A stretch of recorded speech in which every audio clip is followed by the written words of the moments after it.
بسم اللہ الرحمن الرحیم۔ نظر اللہ امرأ سمع منا شیئا فبلغه كما سمع فرب مبلغ اوعى من سامع رواہ الترمذی صدق اللہ العظیم۔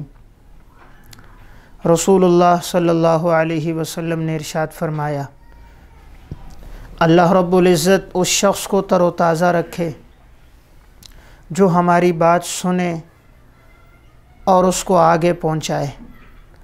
بس اوقات جس کو آگے بات پہنچائی جاتی ہے وہ سننے والے سے زیادہ اس بات کی حفاظت کرنے والا ہوتا ہے۔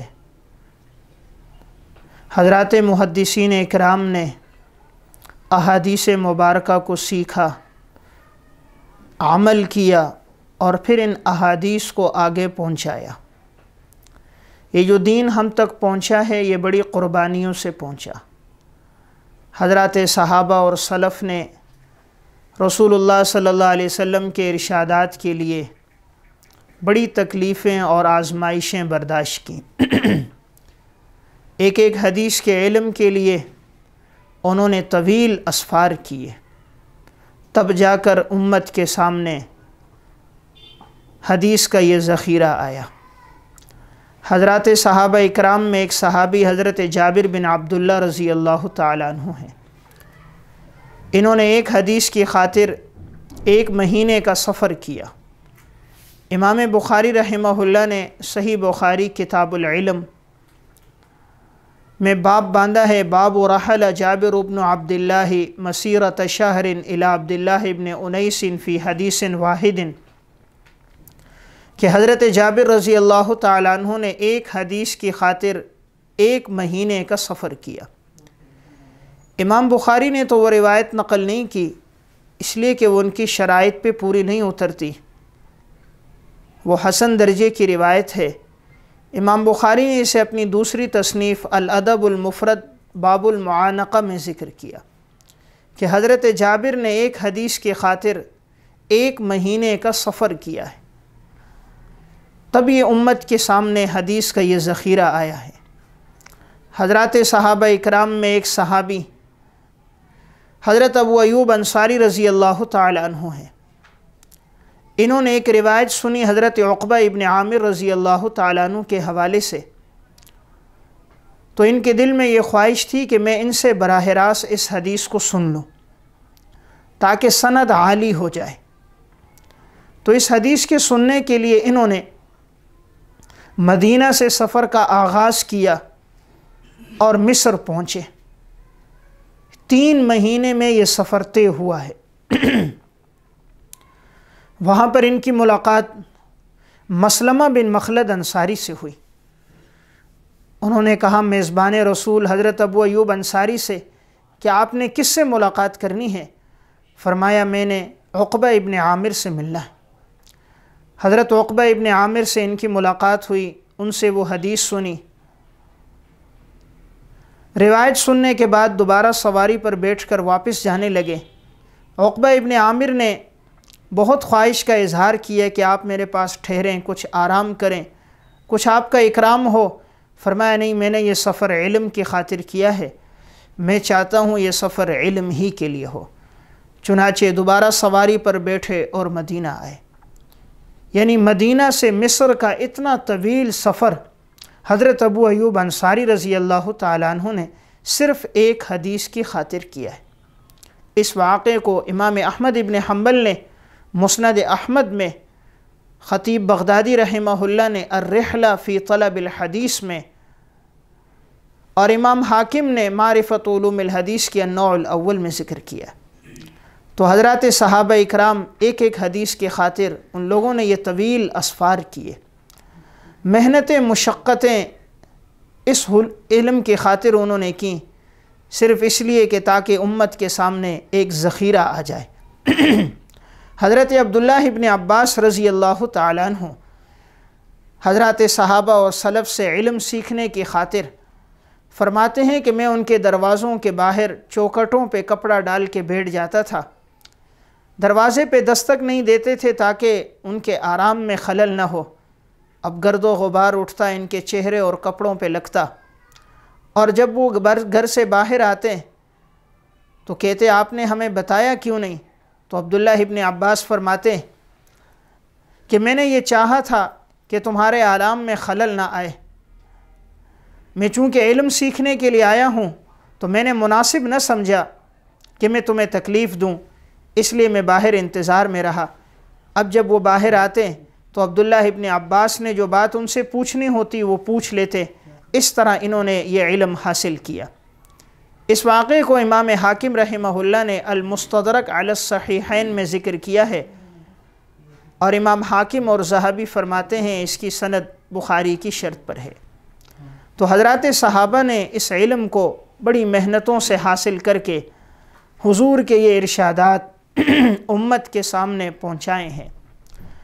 اسلاف امت یہ دین سیکھنے کے لیے بہت دور دراز سے آئے۔ حضرت بقی ابن مخلد اندلسی رحمہ اللہ متوفہ 276 ہجری، یہ اندلس سے آئے تھے، بغداد پہنچے۔ بغداد کی جامع مسجد میں یحییٰ بن معین رحمہ اللہ حدیث کا درس دے رہے تھے۔ ان کا درس سنا، درس کے بعد انہوں نے پوچھا یہ بتائیے آپ کی امام احمد کے بارے میں کیا رائے ہے؟ انہوں نے کہا وہ تو مسلمانوں کے امام ہیں، امیر المومنین فی الحدیث ہیں، ائمہ جرح و تعدیل میں سے ہیں۔ جب انہوں نے یہ بات سنی تو ان سے ملنے کی خواہش ظاہر کی اور کہا امام احمد کہاں ہوں گے؟ انہیں بتلایا گیا فلاں جگہ ان کی رہائش ہے، لیکن وہ ملاقات نہیں کر سکتے اس لیے کہ وقت کے بادشاہ نے ان پہ پابندی لگائی ہے۔ بقی ابن مخلد رحمہ اللہ ان کے گھر گئے، دروازے پہ دستک دی، امام احمد باہر آئے، پوچھے کیسا آنا ہوا؟ فرمایا حضرت علم سیکھنے کے لیے آیا ہوں۔ امام احمد نے کہا میرے اوپر تو پابندی ہے، میں آپ کو نہیں سکھا سکتا۔ انہوں نے کہا حضرت میں تو بہت دور سے تشریف لایا ہوں۔ امام احمد نے فرمایا اگر میں تمہیں روایات سناتا ہوں تو وقت کے بادشاہ مجھے بھی قید و بند میں ڈال دیں گے اور تمہیں بھی، تو بڑی مشقتیں اور تکلیفیں ہوں گی، تم کسی اور سے حدیث کا علم سیکھ لو۔ فرمایا نہیں، میرے ذہن میں ایک تدبیر ہے، میں بیکاری کے روپ میں آؤں گا، ایک ہاتھ میں عصا ہوگا، ایک میں کشکول ہوگا، سر پہ ایک کپڑا باندھ لوں گا جو اس دور میں بیکاریوں کا روپ تھا، اور میں صدا لگاؤں گا، لوگ سمجھیں گے فقیر ہے، اللہ کے نام پہ مانگ رہا ہے، آپ باہر آنا، مجھے 2 حدیثیں بیان کر دینا اور میں ان 2 روایتوں کو اپنے پاس لکھ دوں گا۔ ان کے آستین میں کاغذ اور قلم ہوتے تھے، دروازے پہ صدا لگاتے، امام احمد باہر آتے تو یہ 2 روایتیں سن کے انہیں کاغذ میں لکھ دیتے، پھر شام آتے صدا لگاتے، امام احمد آتے پھر 2 روایتیں لکھ لیتے۔ اس طرح جب تک امام احمد گھر کے اندر نظر بند تھے تو یہ امام احمد سے اس طرح علم سیکھتے رہے۔ یہ واقعہ امام ذہبی رحمہ اللہ نے سیر و اعلام النبلاء میں ان کے ترجمے میں لکھا ہے۔ اس واقعے سے اندازہ کیجئے کہ کتنی تکلیفوں کے ساتھ یہ حدیث کا علم ہم تک پہنچا۔ آج جو حدیث کا اتنا بڑا ذخیرہ ہمارے سامنے موجود ہے اس کے پیچھے حضرات صحابہ، سلف اور محدثین کی بڑی قربانیاں ہیں۔ ایک محدث ہیں امام ابو حاتم رازی رحمہ اللہ، 277 ہجری میں انتقال ہوا ہے۔ ان کے تفصیلی حالات اور واقعات ان کے صاحبزادے عبد الرحمن بن ابی حاتم نے الجرح والتعدیل کے مقدمے میں ذکر کیے ہیں۔ اس میں یہ واقعہ بھی ذکر کیا کہ امام ابو حاتم کہتے ہیں علم حدیث کے لیے میں 1000 فرسخ پیدل چلا ہوں۔ 1 فرسخ آج کے دور میں 3 میل بنتا ہے، 1000 فرسخ موجودہ دور میں 3000 میل بنتے ہیں۔ علم حدیث کی خاطر اس محدث نے 3000 میل پیدل سفر طے کیے۔ 213 ہجری میں یہ گھر سے نکلے تھے اور 221 ہجری میں یہ واپس لوٹ کر آئے ہیں، یعنی تقریباً 8 سال کا عرصہ ان کا حصول علم میں لگا ہے، اور 8 سال تک مختلف تکلیفیں اور پریشانیاں اس علم کے سفر میں یہ برداشت کرتے رہے۔ فرماتے ہیں ایسے حالات بھی آئے کہ 2 دن گزر جاتے تھے، ہمیں کھانے پینے کے لیے کچھ نہیں ملتا تھا۔ قد مضى یومان ما طعمت فیہما شیئا، 2 دن گزر گئے ہمیں کچھ نہ ملا۔ ایک کہتے ہیں ایک دفعہ سفر میں ہم 3 تھے، ایک میں، ایک امام ابو زہیر مروزی اور ایک امام نیشاپوری رحمہ اللہ، ہم تینوں حدیث کے سفر میں نکلے، پیدل چلتے چلتے چلتے چلتے اتنا آگے چلے گئے، ایک ایک قریے میں جاتے، راوی کے بارے میں معلومات لیتے، اس راوی کے استاد کون ہیں، تلامذہ کون ہیں، اہل علم کی ان کے بارے میں آراء کیا ہیں۔ کھانے پینے کے لیے کچھ نہیں تھا تو طویل سفر طے کیا۔ اچانک اس سفر میں ابو زہیر پہ غشی طاری ہوئی، بے ہوش ہو گئے۔ کچھ آگے گئے تو علامہ نیشاپوری بھی بے ہوش ہو گئے۔ امام ابو حاتم کہتے ہیں کچھ آگے چل کر میرے اوپر بھی بے ہوشی طاری ہو گئی۔ وہاں سے قافلہ گزرا، وہ لوگ یہ سمجھے کہ شاید یہ مسلمانوں کا انتقال ہو گیا اور ان کی تجہیز و تکفین نہ ہو سکی، تو ابو حاتم رازی کو اٹھا کے لائے اور ایک تختے پہ رکھا۔ جیسے ہی ان کے جسم پہ پانی ڈالا ان کو ہوش آ گیا، وہ سمجھنے لگے شاید مردہ زندہ ہو گیا۔ انہوں نے فرمایا نہیں، میرے اوپر موت نہیں آئی تھی بلکہ بھوک کی وجہ سے غشی طاری تھی، اور میرے 2 ساتھی اور بھی ہیں۔ جب انہیں بھی لایا گیا، ان پہ پانی ڈالا تو ہوش آیا۔ اب کہتے ہیں قافلے والوں نے ہمیں کچھ کھانا پینا دیا تو ہماری جان میں جان آئی، ہم نے آگے پھر سفر شروع کر دیا۔ تو 8 سال ان کے اس علم کے سفر میں لگے ہیں، ایک ایک بستی میں جا کر راویوں کے حالات معلوم کیے، روایتوں کے بارے میں تحقیق کی۔ آج جو اتنا بڑا علم ہم تک پہنچا، انہوں نے یہ علم اپنے بیٹے کو سکھایا، عبد الرحمن بن ابی حاتم رازی، متوفہ 327 ہجری کو۔ انہوں نے اپنے والد امام ابو زرع رازی، امام نیشاپوری کے حوالے سے پھر 9 جلدوں میں ایک کتاب ترتیب دی، الجرح والتعدیل کے نام سے۔ یہ ابتدائی ماخذ میں سے ہے جس میں روات کے بارے میں تفصیلی حالات ہیں۔ تو اس واقعے سے اندازہ کیجئے کہ محدثین نے کتنی قربانیاں حدیث کے لیے دی ہیں۔ امام حجاج بن شاعر ثقفی رحمہ اللہ، ان کا واقعہ امام ذہبی نے تذکرۃ الحفاظ میں نقل کیا ہے۔ جب یہ حصول علم کے لیے جا رہے تھے تو ان کی والدہ نے ان کو 100 روٹیاں پکا کر دی، کہا بیٹا سفر میں یہ روٹیاں ساتھ رکھنا، جہاں بھوک لگے تو روزانہ ایک ایک روٹی اس میں سے کھا لینا۔ امام حجاج بن شاعر علم حدیث کے سفر کے لیے نکل گئے، دن بھر حدیثیں سنتے اور شام آ کر اسے لکھتے تھے، اور اپنے چمڑے کے تھیلے سے ایک روٹی نکال کر اسے پیالے میں ڈالتے۔ جب روٹی نرم ہو جاتی تو اوپر سے پانی پیتے، پورے دن کی ان کی ایک خوراک ہوتی تھی۔ اس طرح 100 دن تک یہ علم حاصل کرتے رہے۔ اب جب 100واں دن آیا تو ان کے پاس وہ آخری روٹی بچی تھی، اور وہ کھائی تو پھر ان کو استاد کا در چھوڑنا پڑا۔ اب جو روٹی انہوں نے 100 دن کے بعد کھائی ہوگی، اندازہ کیجئے وہ تو 3 مہینے پرانی بھاسی روٹی ہوگی۔ آج تو رات کی روٹی انسان صبح نہیں کھا پاتا، تھوڑی دیر پہلے اگر روٹی پکی تو یہ ٹھنڈی ہو گئی، کھائی نہیں جاتی۔ لیکن اندازہ کیجئے اس امت کے محدثین کا، جنہوں نے 3 مہینے قبل جو روٹی پکی تھی، اور سالن بھی کیا، دریائے دجلہ کا پانی اس میں ڈال کے نرم کر کے انہوں نے اس روٹی کو کھایا اور حدیثوں کو سیکھا اور لکھا، اور آنے والی امت تک اس علم کو پہنچایا۔ یہ وہ لوگ تھے جنہیں کھانے پینے کی فکر نہیں تھی۔ انہیں اگر فکر تھی تو آپ صلی اللہ علیہ وسلم کے ارشادات کے سیکھنے، لکھنے اور پڑھنے کی، یہاں تک کہ یہ چاہتے تھے کہ ہمارا وقت کھانے میں بھی صرف نہ ہو۔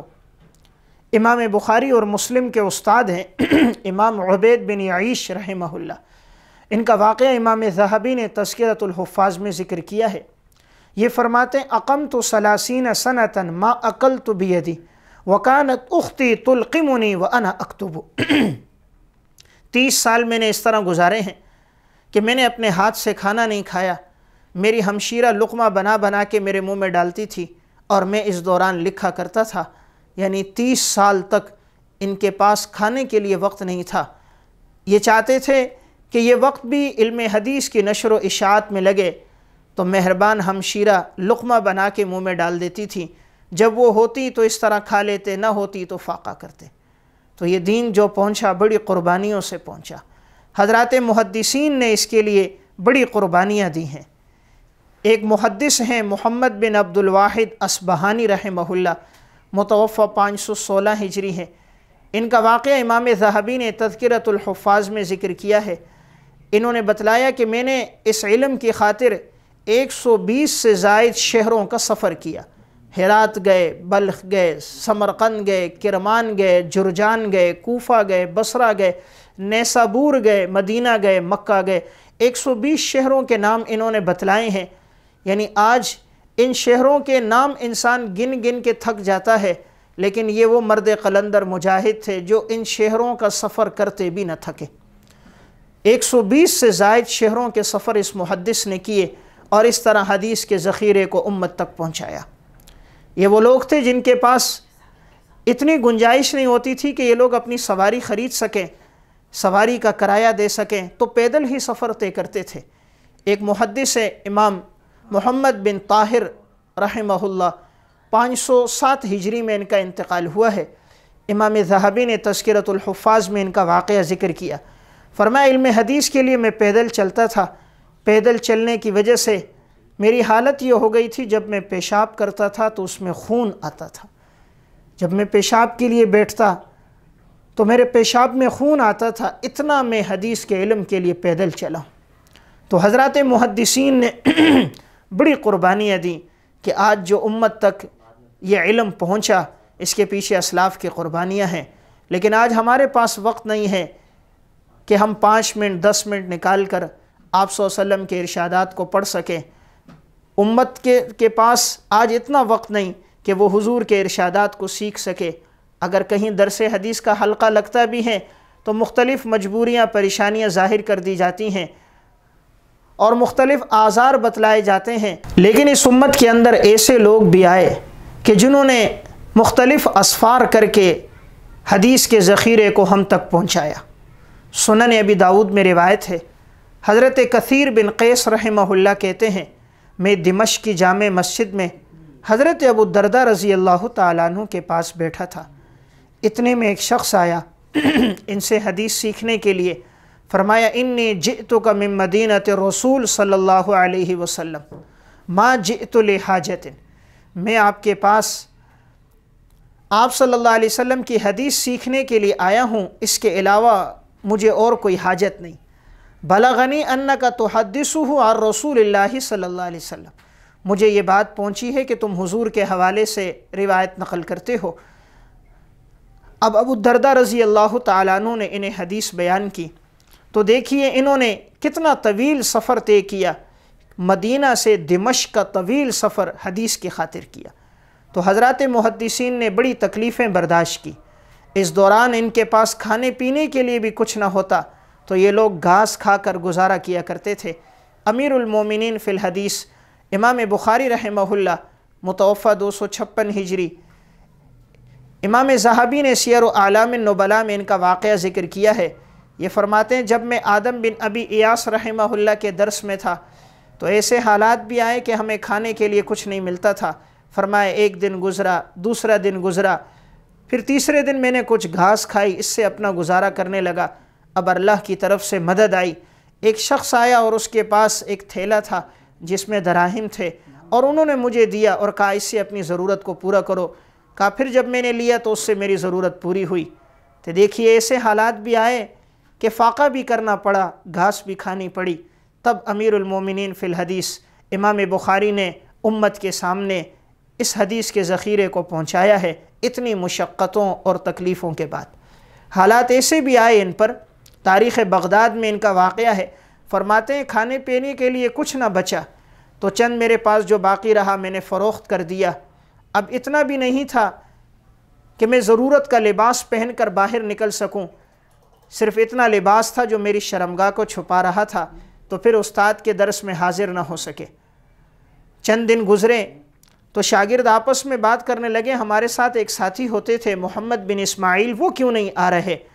تو جب بارے میں معلومات ہوئی تو پتہ چلا کہ ان کے پاس اتنا لباس بھی نہیں ہے جسے پہن کر وہ استاد کے درس میں حاضر ہو سکیں۔ تو ساتھیوں نے کچھ رقم جمع کی، امام بخاری کے لیے پھر وہ لباس خریدا، آپ نے وہ لباس پہنا اور پھر اپنا سفر شروع کر دیا۔ اتنی مشقتوں کے ساتھ انہوں نے یہ علم سیکھا، لیکن ایسا نہیں تھا کہ یہ علم سیکھتے وقت عبادت سے غافل ہو جائیں یا عبادت میں خشوع خضوع نہ ہو، نہیں، عبادت میں بھی خشوع خضوع تھا۔ حافظ ابن حجر نے ہدی الساری میں امام بخاری کے حالات میں واقعہ لکھا، ایک دفعہ نماز پڑھ رہے تھے، ایک زنبور آیا بڑھ اور وہ انہیں کمر پہ مختلف جگہ انہیں ڈسا، لیکن امام بخاری نے اپنی نماز توڑی نہیں، بڑی خشوع خضوع اور توجہ کے ساتھ نماز پڑھتے رہے۔ جب نماز مکمل ہوئی تو اپنے شاگرد سے کہا کوئی چیز مجھے ڈس رہی ہے، جب دیکھا گیا تو بڑھ نے مختلف مقامات پہ ڈسا تھا۔ کہا حضرت آپ نے بتایا کیوں نہیں؟ کہا میں نے نماز شروع کر دی تھی اور مناسب نہ سمجھا جب تک نماز مکمل نہ ہو اور میں اپنی تکلیف کا اظہار کر دوں۔ عبادت میں بھی یہ حالت تھی، دن ہو رات ہو حدیث کی خدمت میں ان لوگوں کا وقت گزرتا تھا۔ امام ذہبی نے سیر میں ذکر کیا کہ امام بخاری رحمہ اللہ رات کو 15 سے 20 دفعہ اٹھا کرتے تھے اور اٹھتے اور چند حدیثیں لکھتے، پھر آرام کرتے، پھر اٹھتے چند حدیثیں لکھتے۔ اس طرح ہر وقت فکر اگر تھی تو حضور کے ارشادات کی فکر تھی کہ امت کے سامنے یہ ذخیرہ پہنچ جائے۔ تو حضرات محدثین نے بڑی قربانیاں دیں، ان قربانیوں کے بعد یہ دین ہم تک پہنچا۔